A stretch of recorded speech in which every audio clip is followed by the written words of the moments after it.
Office থেকে বাসায় এসেছি, অনেকক্ষণ ধরে কিছু খেতে মন চাচ্ছে। ভাবলাম কি খাবো, তো একটা জিনিস তৈরি করে ফেলি। কলা দিয়ে একটা আর ডিম দিয়ে আর আটা দিয়ে একটা ডো তৈরি করলাম। কলাটা আমি আটাটা এরকমভাবে এবং সাথে একটু চিনি দিয়েছি।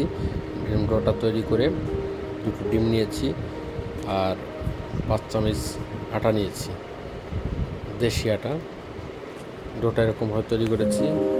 তৈরি করে এবার ডোটাকে কলার ভিতরে আমি দিব। দেখেন ডোটা এরকমভাবে হতে হবে, আশপাশ থাকবে।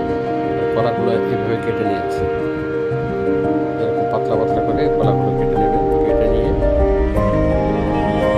তারপরে কী করবেন, ডোটার ভিতরে সুন্দর একটা রেসিপি খাবার সন্ধ্যা থেকে একটা নাস্তা তৈরি হয়ে যাবে।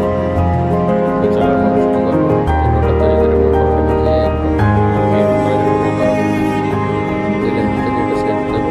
তবে মনে রাখতে হবে, তেলের গরম হওয়ার পরে তেলের আঁচটা কড়াইয়ের আঁচটা কম